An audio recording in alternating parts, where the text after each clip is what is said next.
If you know how to, all the technology available to the average Josie in the 21st century makes private investigators and high-priced surveillance equipment somewhat redundant, especially if your husband, like mine, still lives in the 20th. Why would I need surveillance, I hear you say? Why? To prevent my husband from discovering I'm not at a work seminar in Brisbane like I told him, but actually in New Zealand with my lover, of course. Pete is in the bathroom right now, and I'm lying on the bed in a 5-star hotel awaiting him, with anticipation over our first lovemaking session not taking place in an empty office or storage room at work. I won a week-long trip to the land of the long white cloud, including flights and accommodation, in a local competition. Not that Dave, my husband, knows that. As far as he's concerned, I'm at the aforementioned seminar in Brisbane. If he were to ring the hotel there and ask for me, the call would get put through to my friend, Betty, who's booked in under my name.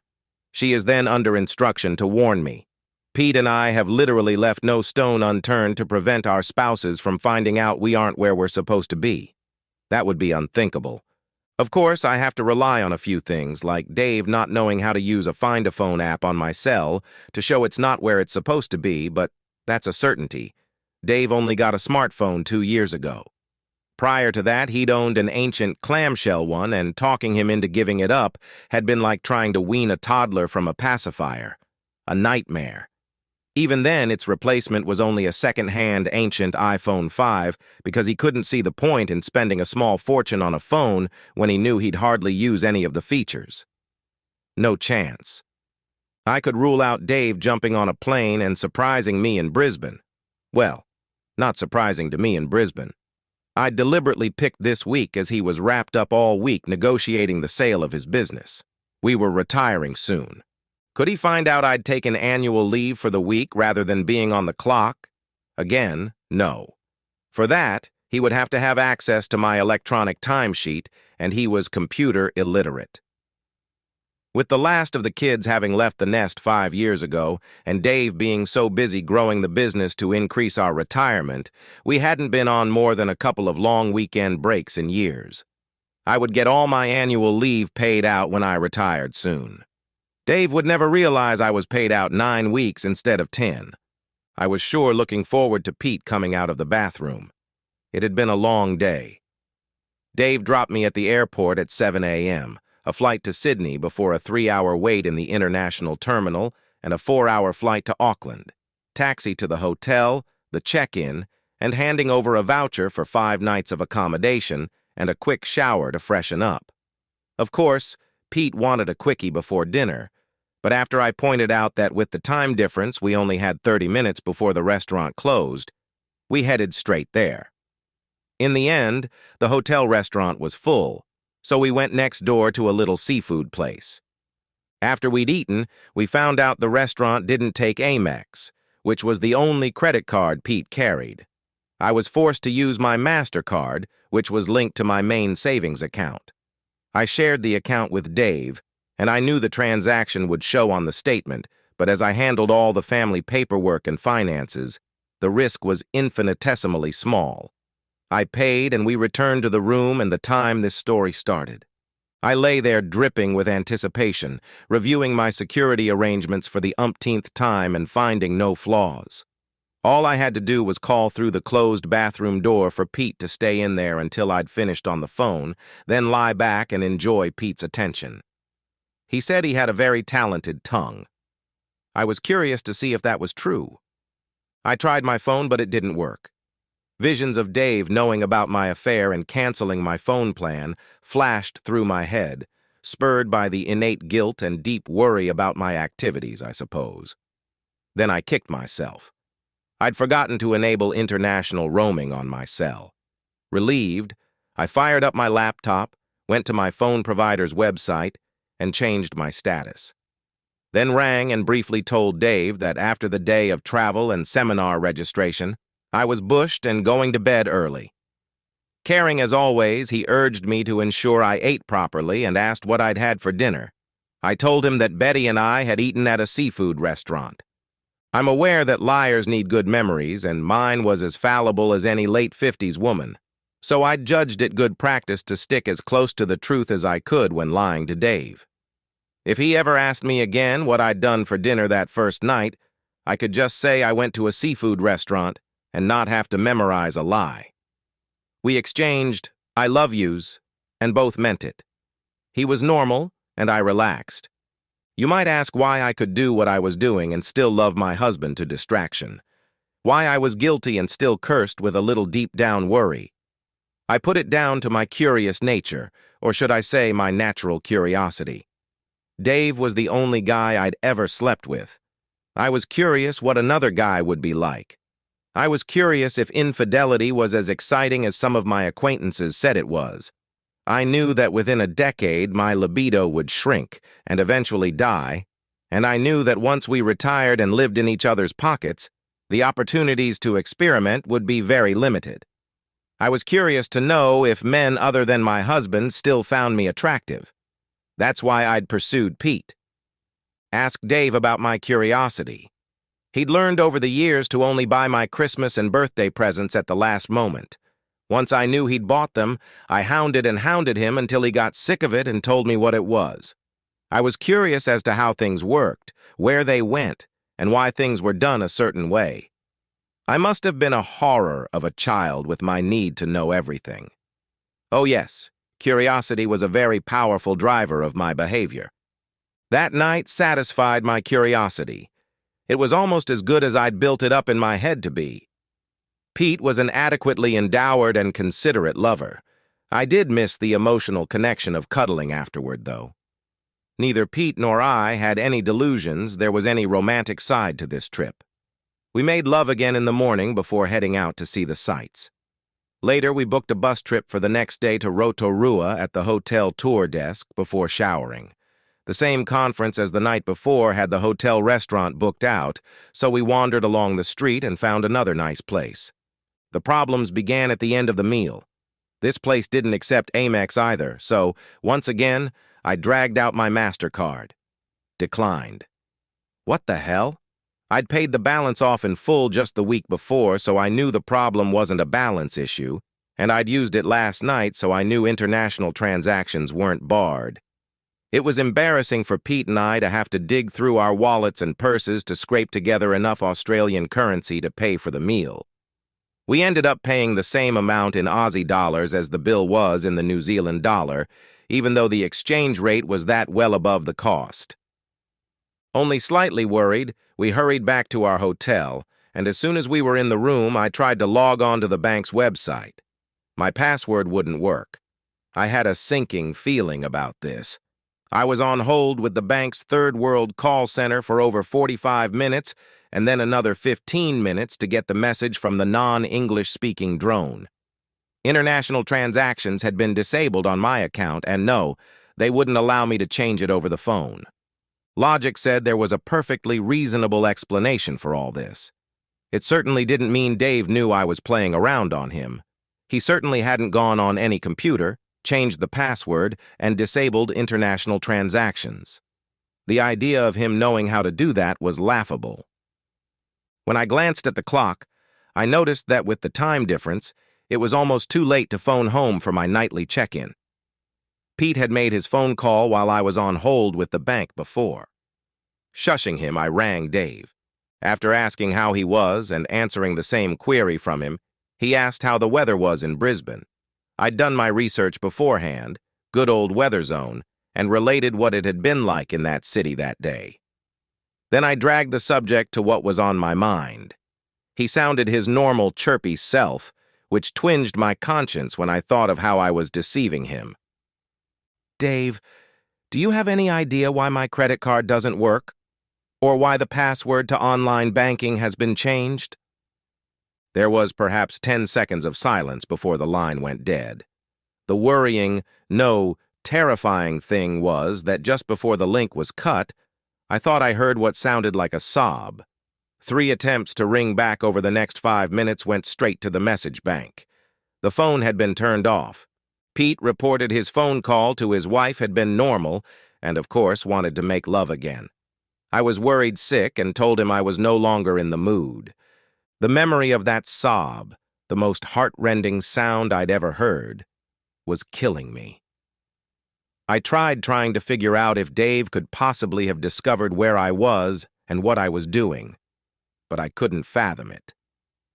A restless night's unsleep, listening to the chainsaw snore of Pete, and I was a mess in the morning. I was having trouble deluding myself that Dave's refusal to turn his phone back on was anything but sinister. Suffice it to say, we didn't show up for the bus trip to Rotorua.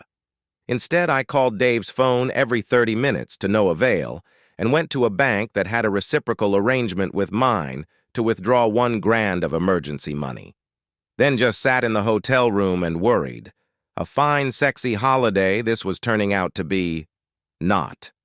Extreme worry turned to terror when Mary, our next-door neighbor, rang to say there was a removal truck in our driveway and asked if we were leaving.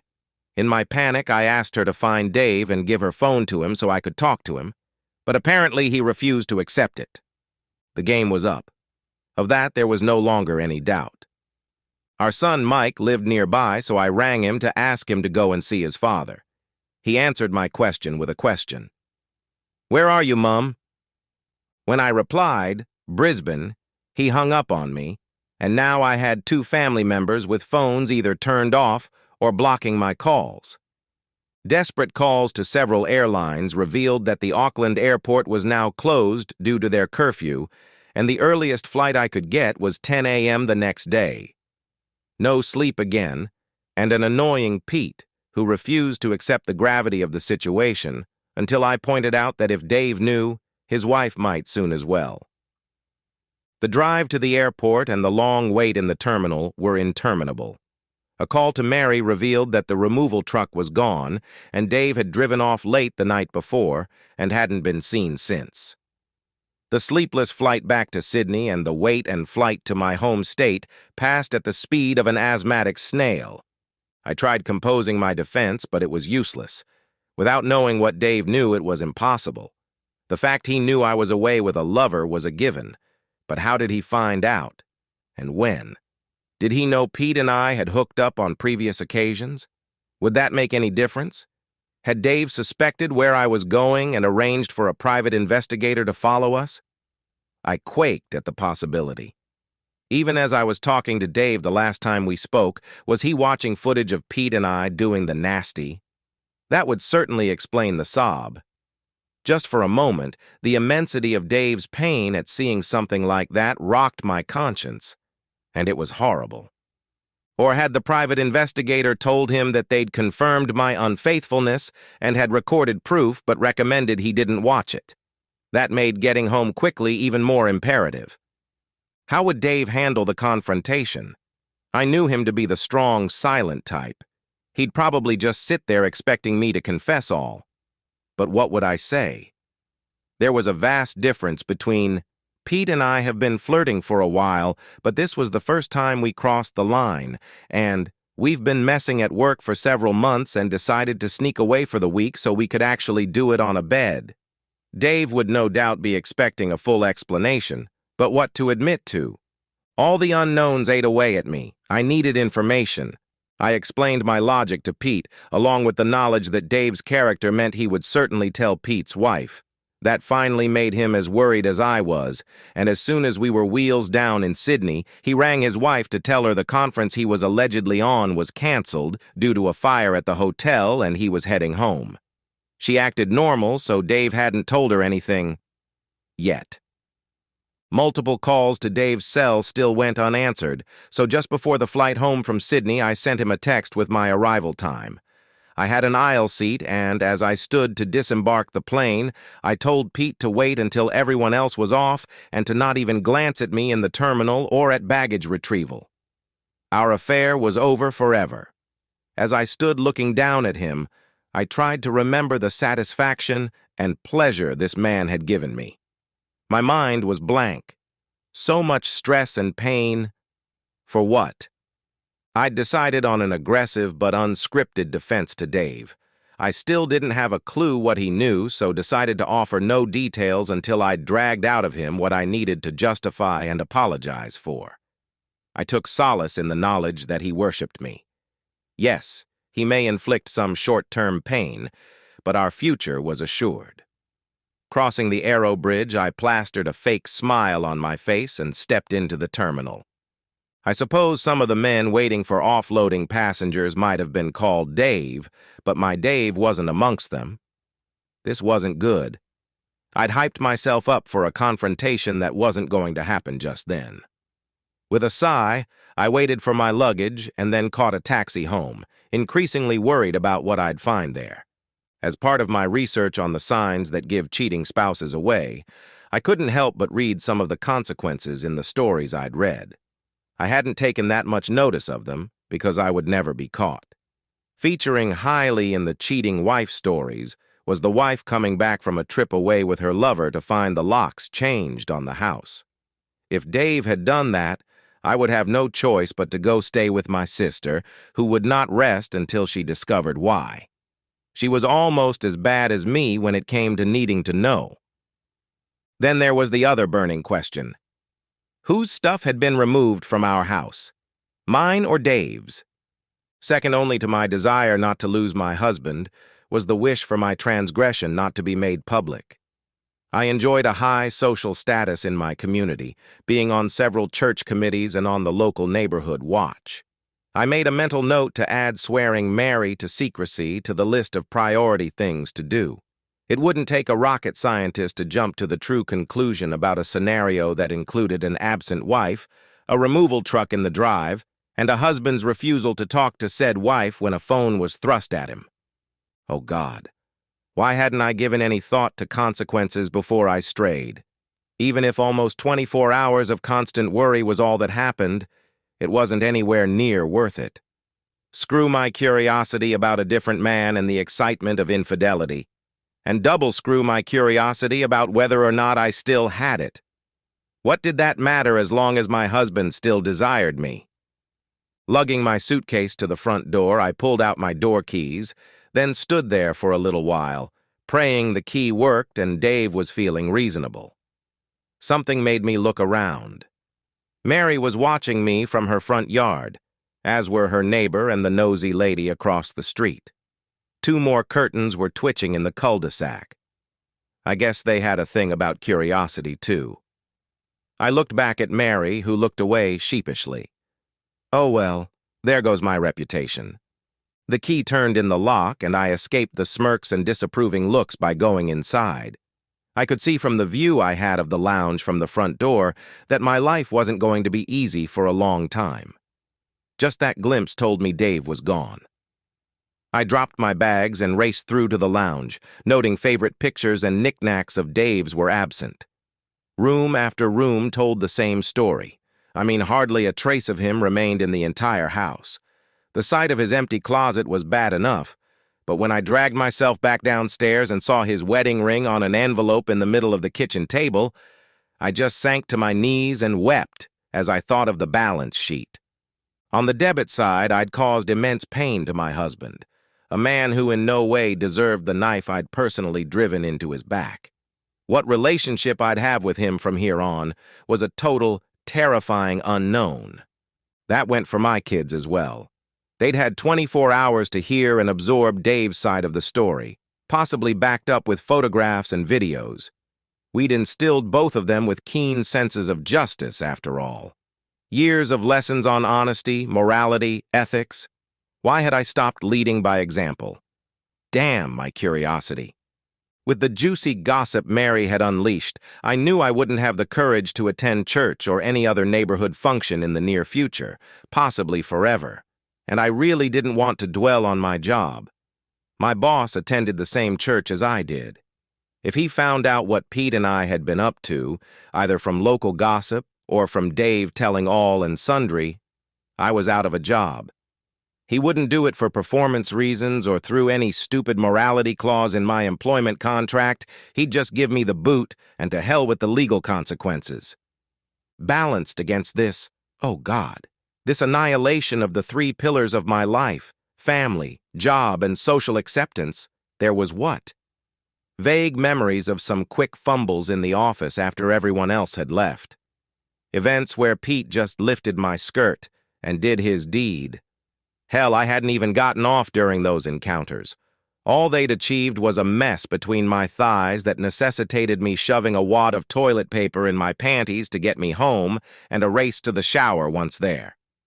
Yes, the trip to New Zealand had satisfied my curiosity as to my continuing appeal to the opposite sex and what intimacy would be like with another man.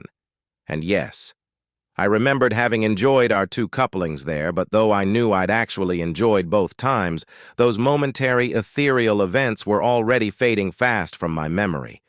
Oh, Christ! What had I done?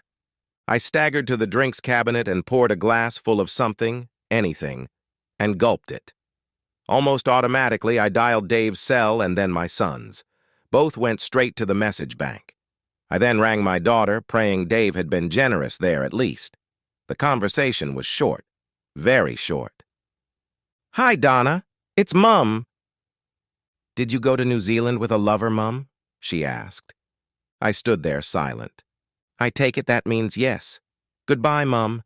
I'm too angry to talk right now." Even the dial tone sounded angry, like a swarm of hornets. All I had left was the envelope on the table, but the potential contents would take at least another glass full of... What was this? Oh, vodka. I managed to delay opening the envelope for another quarter hour. Potentially, the envelope could contain horrible photographs, damning evidence of betrayal, and confirmation of the death of my marriage. But after some semi-rational thought, it may also contain hope, outlines of severe but temporary punishment, or, at the very least, some answers to burning questions that tortured me. How had Dave discovered the truth about me and Pete? How long had he known? Did he still have to imagine my adultery, or had he seen it for himself in full, glorious color?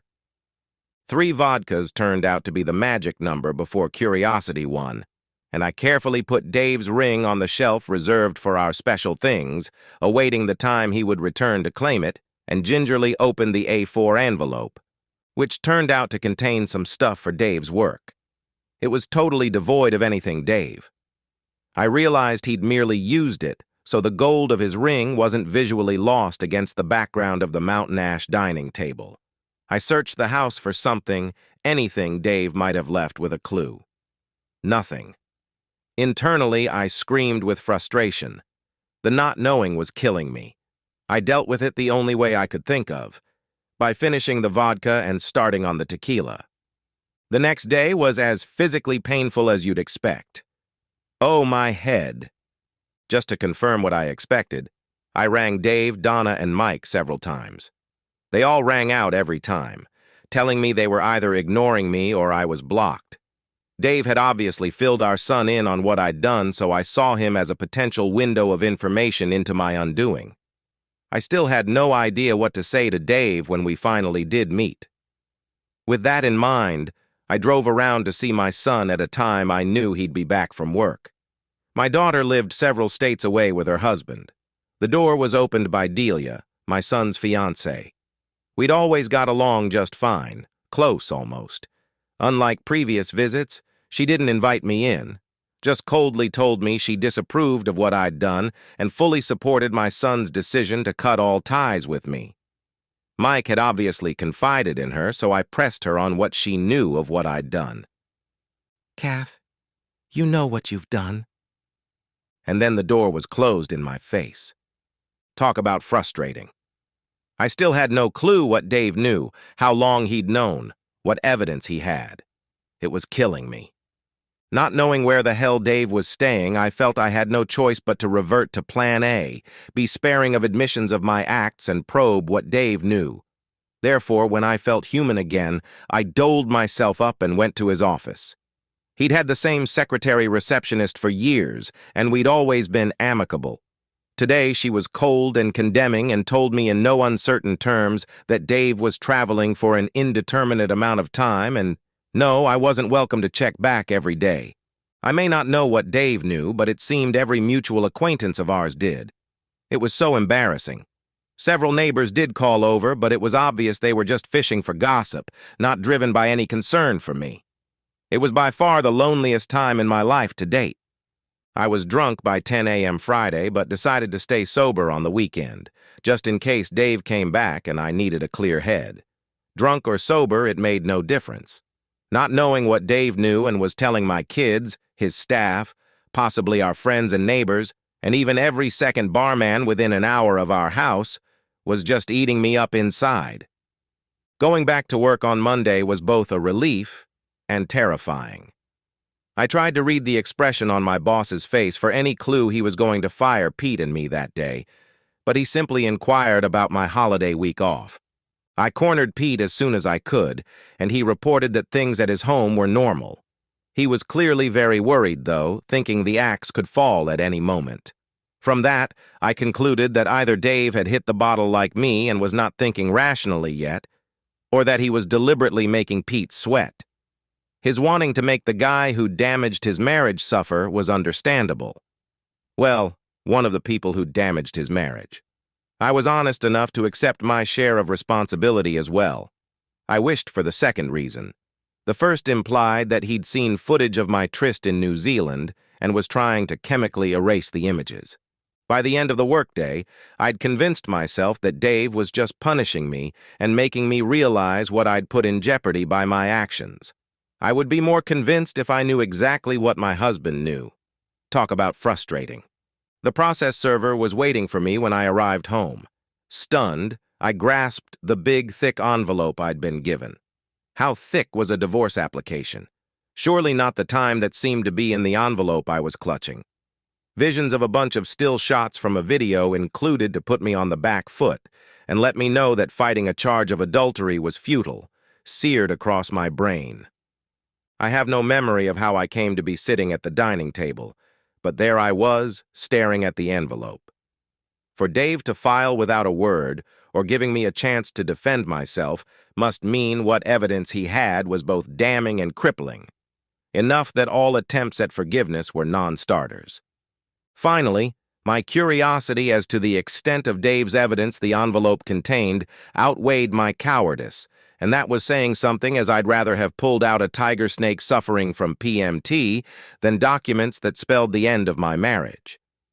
Throwing aside the cover letter and confirming the actual application was only 7 pages long, I steeled myself to look at the photographs, of which there were a grand total of none. The bulk of the rest of the material was generic information on how to respond to the service of the application and what my rights were. Confusion battled with relief. Relief, if for no other reason, that I wouldn't have evidence of my adultery rubbed in my face. That relief was short-lived, though, as I read the cover letter. Please find enclosed, irrevocable breakdown of something. As a civil proceeding, the applicant intends to enforce the prenuptial agreement signed and witnessed on the something. Oh no, I'd forgotten all about the prenup. They'd kindly put in a copy after all the generic rubbish. With shaking hands, I read the simple agreement. Yes, I'd remembered right. In the case of adultery, the offending party walked away with practically nothing. All of a sudden, the lack of photographs made sense. Why show all their cards at the outset? With his actions, Dave was sending a message. He wasn't the slightest bit interested in my rationalizations and motives, or more importantly, forgiving me. He had the facts. Nothing else was relevant. That was so Dave.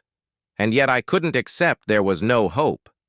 Surely there had to be more for me than just a wish for the opportunity to apologize to him and the chance of reconciling with my children someday.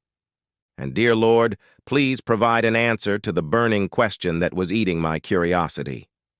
How had he found out?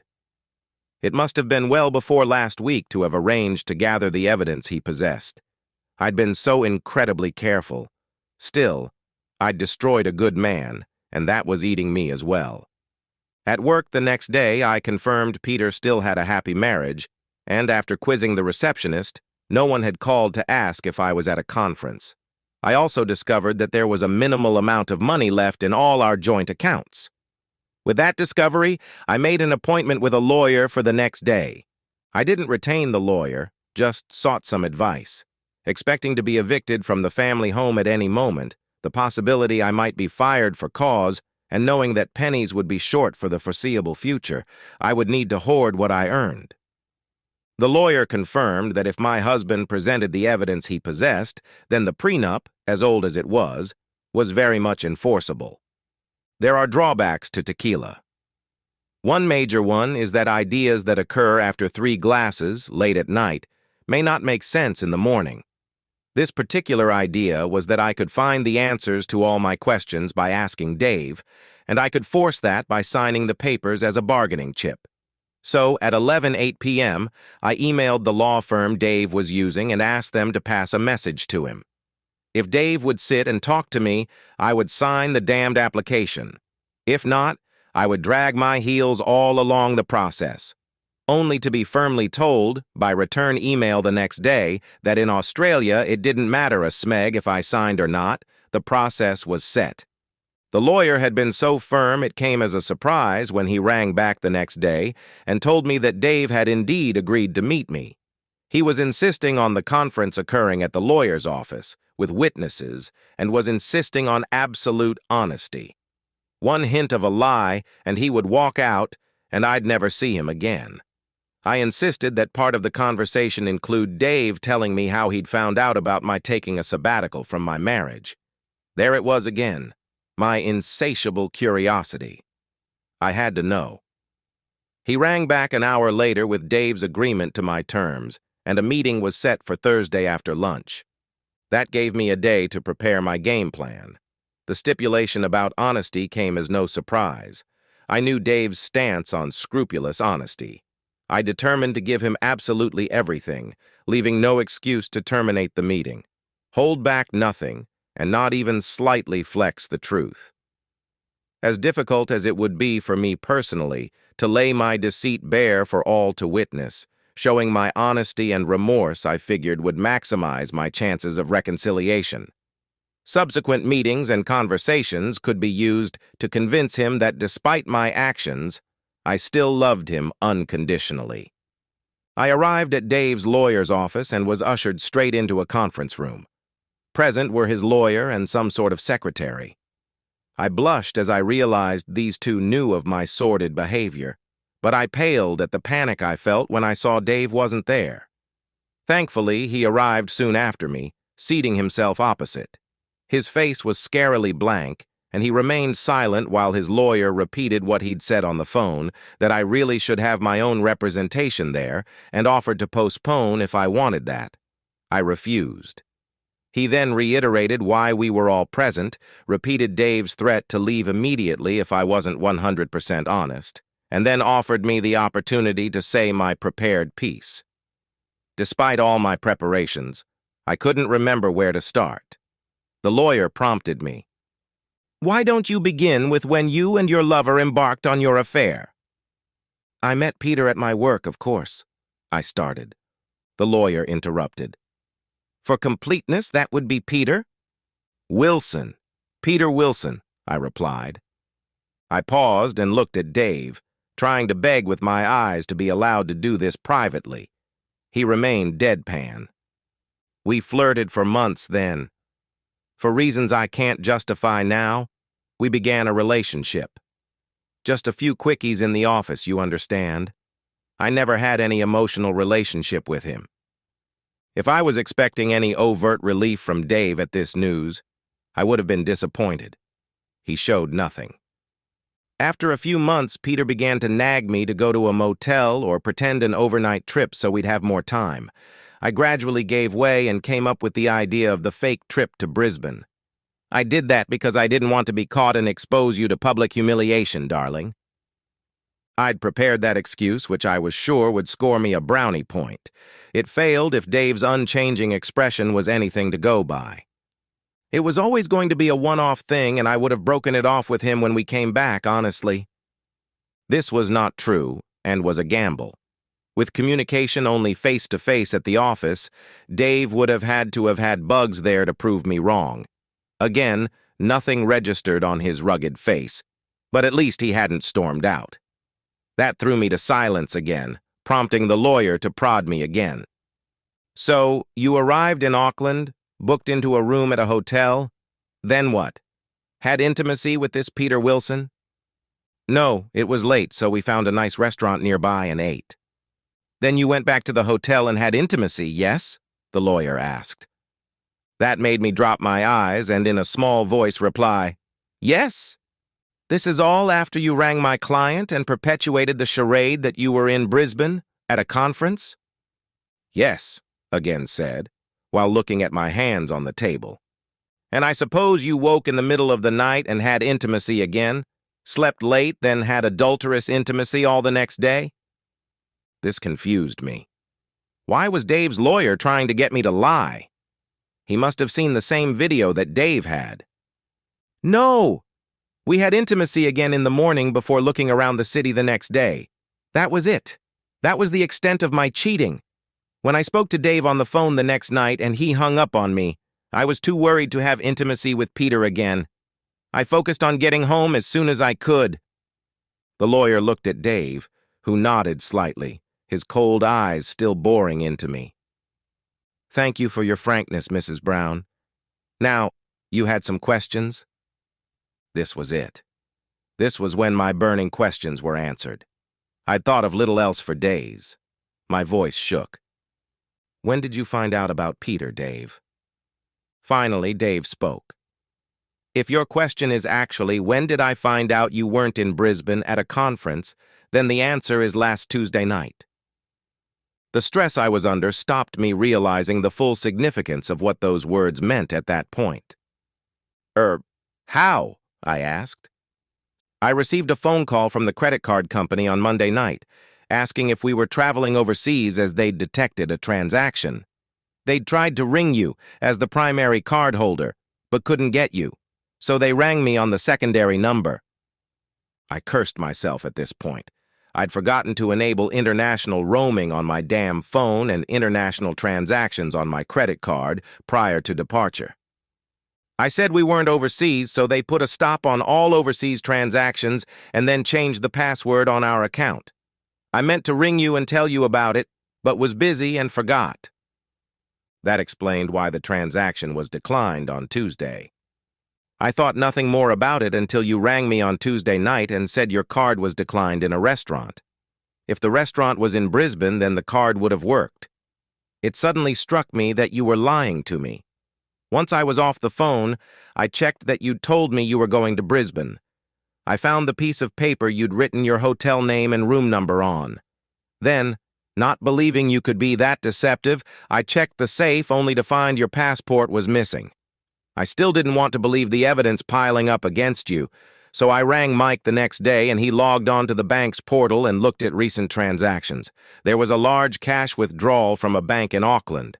I didn't know what you were doing there, but had proof you'd lied about the Brisbane trip. I was as confused as all hell. He'd cut me off just because he'd caught me in a lie? Initially, that shocked me, but later, when I thought about it, I recognized that was just like Dave.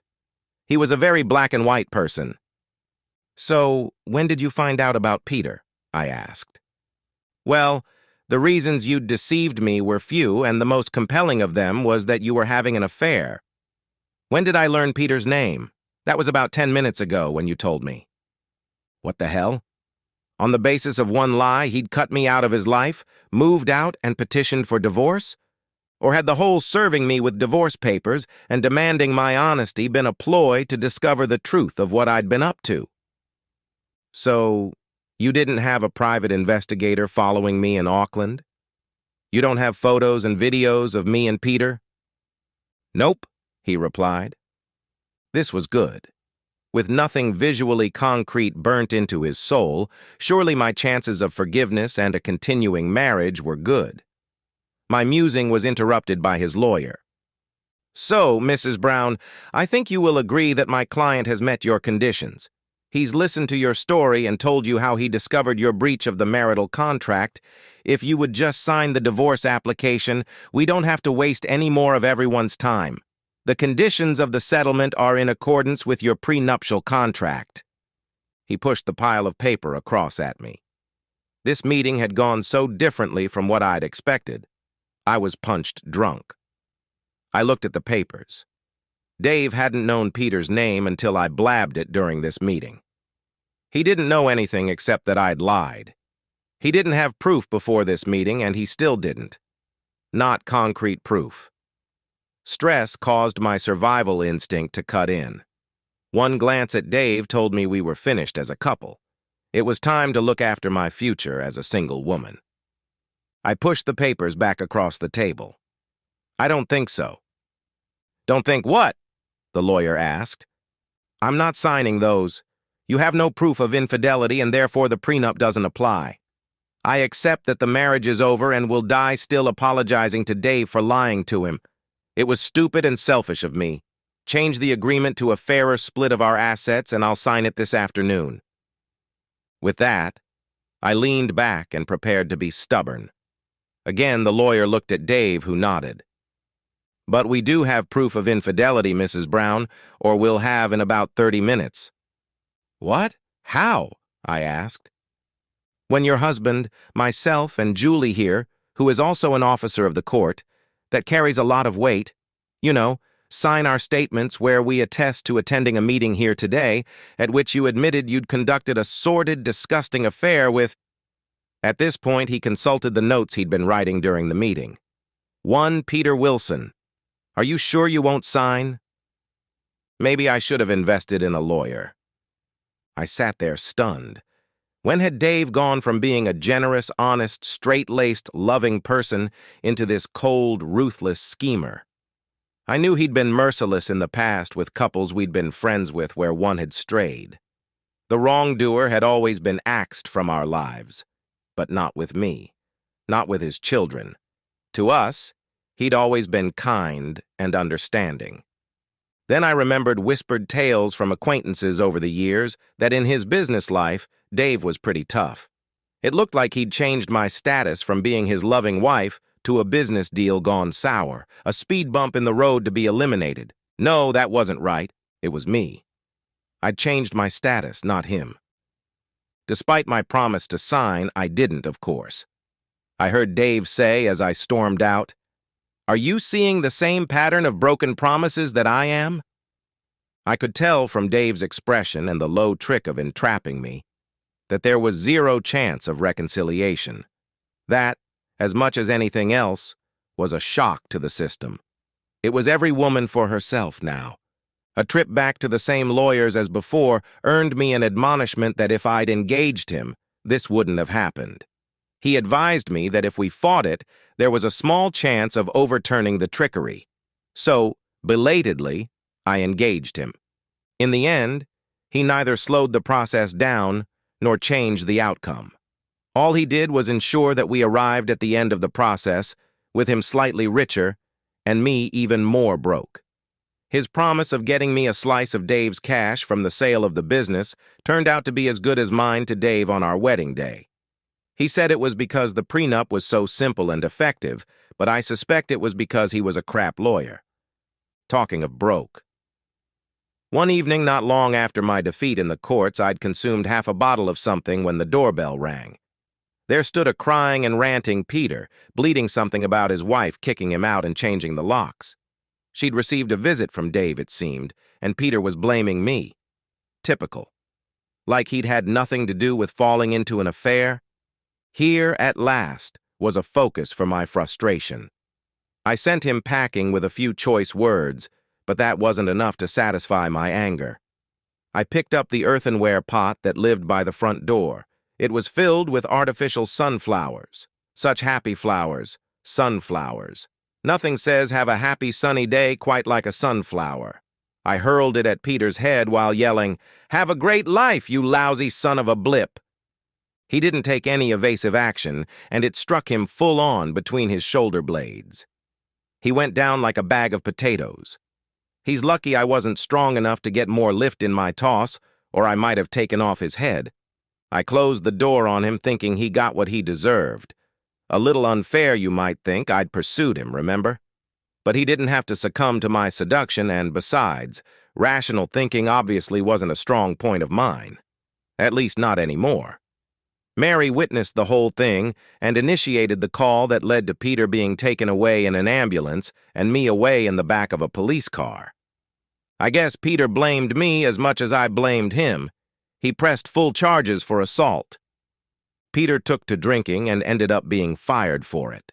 I was initially fired, but then reinstated by a boss who explained, through gritted teeth, that our priest had lectured him about forgiveness. The happy atmosphere at work was over for me, though. My female colleagues treated me like I would steal their husbands and clung to them like limpets at the only work social function I attended after that. The women in the neighborhood were the same.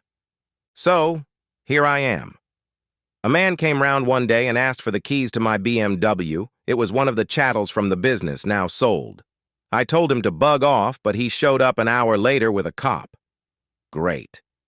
My sister begged Dave, and he allowed me an extra month to vacate the house, which is where I sit now, looking around the empty, echoing rooms. Rooms that used to ring with the sound of children laughing, Dave pretending to be a monster while playing hide-and-seek, and bed springs squeaking. All memories that I'd killed with my curiosity were like a vampire slayer with a stake. Dave had removed the furniture he wanted, which wasn't much, and my stuff was in storage until I decided which third of it would fit in my new tiny apartment. Neither of my children was answering my calls yet. I could only hope that would change one day. After they judged, I'd suffered enough for hurting their father, I suppose. I thought that day was today, but they couldn't have agreed with me. Truth be told, I was a little afraid to face them. How could the person who had instilled them with the values of loyalty, justice, honesty, and integrity they were now demonstrating look them in the eye? With one last sob, I walked out of the echoing house, closing the door behind me. I looked down. There lay the newspaper. No one, it seemed, had canceled the subscription. It was Saturday, the day that jobs were advertised. A move to somewhere my colleagues didn't look at me warily would be nice, so I sat on the front step, no hurry after all to get to my lonely apartment, and glanced through it on my way to the position's vacant pages. Could life kick me in the teeth anymore? Page 6 held an article about a local businessman, David Brown, selling his business for an undisclosed but speculated 8-figure sum. The accompanying photograph showed him looking good at a recent local Chamber of Commerce function, smiling down at a beautiful companion. My tears made the print smudge. I cursed myself for succumbing to my curiosity, but for it would have been me in the photograph with Dave. My old beater car started eventually, and I drove slowly away through a mist of tears. The curtains twitched all the way to the end of the street. And so, we've reached the end of today's story. Was it what you expected, or did it take a twist you didn't see coming?